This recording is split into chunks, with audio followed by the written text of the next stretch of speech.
दोस्तों, ईरान ने ठान लिया है कि वो न्यूक्लियर पावर तो बंद कर ही रहेगा। अब तक इन बातों पर सिर्फ अटकलें लगाई जा रही थी, लेकिन अब ईरान के विदेश मंत्री ने इस बात को पूरी तरह से साफ कर दिया है। बिल्कुल क्रिस्टल क्लियर इस बात को कह दिया है कि ईरान न्यूक्लियर पावर तो बंद कर ही रहेगा, चाहे अमेरिका और इजराइल कितना भी जोर लगा ले, चाहे वो कितने भी हमले करने की कोशिश कर ले। ईरान अपने जो भी साइंटिस्ट हैं उनकी मेहनत को जाया नहीं जाने देगा। उनकी मेहनत को वो आगे बरकरार रखते हुए न्यूक्लियर एनरिचमेंट और बाकी जो चीजें हैं वो बिल्कुल जारी रखेगा। दरअसल ईरान के जो विदेश मंत्री हैं अब्बास अराक्ची, उनका हाल ही में एक बयान सामने आया है। उन्होंने अमेरिकी न्यूज चैनल फॉक्स न्यूज को एक इंटरव्यू दिया। इंटरव्यू के दौरान उन्होंने इस बात को कह दिया कि भले ही जो अमेरिकी हमले हैं उनमें ईरान की न्यूक्लियर साइट्स को नुकसान पहुंचा हो, उन्हें नुकसान पहुंचा है, इस बात को उन्होंने माना है। नुकसान भले ही पहुंचा है, काम अभी थोड़ी देर के लिए रुक गया है, लेकिन इसका मतलब ये नहीं है कि हम अपना जो न्यूक्लियर प्रोग्राम है वो पूरी तरह से बंद कर दें। इस बात को उन्होंने कहा है। उनका बयान क्या है हम आपको एक बार बता देते हैं। वो अपने बयान में कहते हैं कि अमेरिकी हमलों में ईरान की न्यूक्लियर साइट्स को नुकसान पहुंचा है, काम अभी बंद है, लेकिन यूरेनियम संवर्धन यानी कि यूरेनियम एनरिचमेंट को रोकना राष्ट्रीय गौरव और वैज्ञानिक उपलब्धियों से समझौता करना होगा। ईरान किसी भी बाहरी दबाव अमेरिका इजराइल में अपने न्यूक्लियर प्रोग्राम को खत्म नहीं करेगा। ये ईरानी वैज्ञानिकों की मेहनत और गौरव का प्रतीक है। ये उन वैज्ञानिकों की मेहनत है जिन्होंने बिना किसी विदेशी सहयोग के इसे संभव बनाया है। दरअसल ईरान का जो न्यूक्लियर प्रोग्राम था वो पूरी तरह से स्वदेशी था, क्योंकि ये जो भी चीज़ें हो रही थी वो भले ही आईएईए की नज़र में थी, लेकिन जो अंदर खाने चीज़ें चल रही थी, जो यूरेनियम का एनरिचमेंट चल रहा था, स्पेशली इसलिए चल रहा था कि जो न्यूक्लियर पावर है उस पर काम किया जा सके, न्यूक्लियर वेपन पर काम किया जा सके। तो ये पूरी तरह से जो ईरान के अपने स्वदेशी जो साइंटिस्ट हैं उनकी मदद से किया जा रहा था। और जब इजराइल ने हमला किया तो इजराइल ने सबसे पहले जो ईरान के साइंटिस्ट हैं उन्हें ही ख़त्म किया था, उन्हें ही सबसे पहले हमले में घायल किया था। कई जो साइंटिस्ट हैं उनकी जान चली गई थी। इसके अलावा कई कमांडर्स भी पहले हमले में मारे गए थे, क्योंकि इजराइल ने अपने मोसाद के एजेंट्स के ज़रिए पूरी तरह से खुफिया जानकारी इकट्ठा करके उनकी जो लोकेशन है वो इकट्ठा करने के बाद उन पर हमला किया था। इस वजह से उनका हमले में बच पाना बहुत मुश्किल रहा।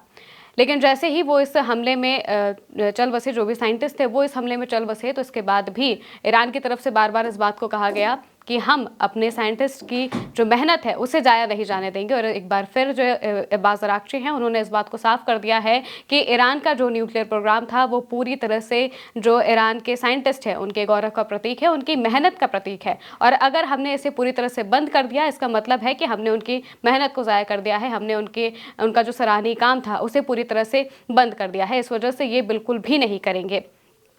इस पूरे मामले पर जो अब्बास अराक्ची हैं उन्होंने एक और बात कही कि अमेरिकी हमलों में जो ईरान की न्यूक्लियर साइट्स हैं उनमें नुकसान पहुंचा है। ये बात साफ है। दरअसल अमेरिका ने इजराइल और ईरान के बीच में जब पूरा युद्ध चल रहा था, इस बीच में अमेरिका ने B-2 बॉम्बर के जरिए ईरान की 3 न्यूक्लियर साइट्स फोर्डो, नातांज और इस्फहान में हमले किए। बड़े बड़े बम से हमले किए गए। 15,000 किलो जो बम है वो वहाँ पर गिराए गए, जिस वजह से जो ढांचा है वो पूरी तरह से तबाह हो गया था। लेकिन गनीमत इस बात की रही थी कि जो यूरेनियम है वो अभी तक सुरक्षित बताया जा रहा है। जो इजराइल के लोग हैं, इजराइल के जो इजरायली मंत्री हैं, उनका दावा था कि जो यूरेनियम है वो ज़मीन के नीचे दबा हुआ है, उसमें कोई रेडिएशन नहीं हुआ है, यानी कि वो सुरक्षित है। अगर ईरान चाहे तो उसे खोदकर निकाल सकता है। दूसरी बात, जब ये हमला अमेरिका की तरफ से किया गया तो इसके बाद जो अमेरिका की CNN एजेंसी है, जो CNN न्यूज़ चैनल है, उन्होंने एक रिपोर्ट साझा की थी। रिपोर्ट खुफिया थी। रिपोर्ट जो है वो अमेरिका की इंटेलिजेंस एजेंसी के थ्रू आई हुई थी। उन्होंने कहा था कि इस हमले में ईरान को बहुत ज़्यादा नुकसान नहीं हुआ है, ज़मीनी स्तर पर नुकसान पहुंचा है, नो डाउट, लेकिन उनका जो न्यूक्लियर प्रोग्राम है वो पूरी तरह से खत्म नहीं हुआ है, ना ही उसे बहुत ज़्यादा आगे बढ़ाया गया है। ईरान अगर चाहे तो अगले 2 से 3 महीने में वापस से अपना जो न्यूक्लियर प्रोग्राम है वो शुरू कर सकता है। इस बात से जो ट्रंप है वो काफ़ी बौखला गए थे। अब जब अब्बास अराक्ची का ये बयान सामने आया कि जो अमेरिकी हमले हैं उनमें नुकसान हुआ है, इसके बाद ये बात ट्रंप को बड़ी अच्छी लगी। ट्रंप बड़े खुश हो गए इस बात से। इस पर उन्होंने तुरंत बयान दे दिया। अपना जो उनका एक सोशल मीडिया अकाउंट है, जो सोशल मीडिया चैनल है ट्रुथ सोशल, इस पर वो पोस्ट करते हैं। पोस्ट करते हुए वो अपनी पोस्ट में लिखते हैं कि ईरान के विदेश मंत्री अब्बास अराक्ची ने ईरान के परमाणु स्थलों पर कहा है कि नुकसान बहुत ज़्यादा है, वो नष्ट हो गए हैं, बिल्कुल जैसा मैंने कहा था, और ज़रूरत पड़ने पर हम फिर से ऐसा करेंगे। ब्रेट बायर द्वारा साक्षात्कार, फर्जी खबरें फैलाने वाले CNN को तुरंत अपने फर्जी रिपोर्टर को बर्खास्त कर देना चाहिए और मुझसे और उन महान पायलटों से माफ़ी मांगनी चाहिए जिन्होंने ईरान के परमाणु स्थलों को नष्ट कर दिया। CNN की रेटिंग में भारी गिरावट आई है और MSDNC की भी ये बात उन्होंने कही। ये बात ट्रंप अपने अकाउंट से कहते हैं और वो बड़े खुश नजर आते हैं। उन्हें लगता है कि ईरान के जो विदेश मंत्री हैं वो अगर इस बात को मान गए हैं, इसका मतलब ये है कि ईरान में जो तबाही उन्होंने सोची थी वैसी हुई है। हालांकि ये बात अभी भी पुष्टि नहीं हो पाई है इस बात की कि जो तबाही जो बात अमेरिका के राष्ट्रपति कह रहे थे, डोनाल्ड ट्रंप जिस बात को कह रहे थे कि जो हमला हुआ है उसमें पूरी तरह से साइट्स तबाह हो गई हैं, ऐसी इस बात की अभी पुष्टि नहीं हुई है। नुकसान जरूर हुआ है, जमीनी स्तर पर नुकसान पहुंचा है, लेकिन इसका मतलब ये नहीं है कि वो साइट्स पूरी तरह से अब काम चलने लायक नहीं है। जबकि वहां पर अब जो मेंटेनेंस का काम है वो शुरू हो चुका है। वहां पर अब दोबारा से मेंटेनेंस की, खुदाई की जो प्रक्रिया है वो चालू हो चुकी है।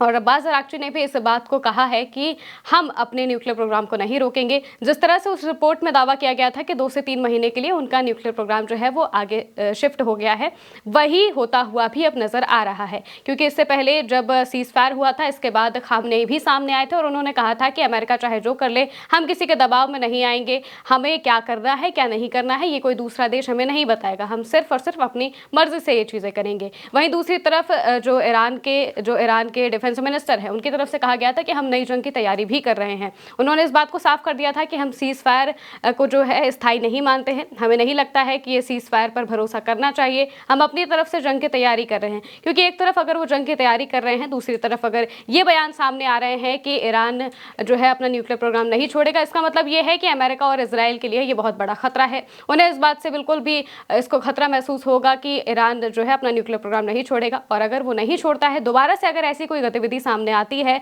तो जरूर इजराइल या फिर अमेरिका हमला करने की कोशिश करेगा। और अगर वो ऐसा करेगा तो इस बार ईरान पूरी तरह से उस चीज के लिए तैयार होगा। क्योंकि ईरान ने अपनी तरफ से जो एयर डिफेंस सिस्टम है वो भी तैयार करने शुरू कर दिए हैं, वो तैनात करने शुरू कर दिए हैं और बाकी जो चीजें हैं उन्हें भी ठीक करना शुरू कर दिया है। मोसाद के एजेंट्स को वो बार बार पकड़ रहा है अपने देश में, ताकि अगली बार जो गलतियां हुई हैं वो ना हो सके।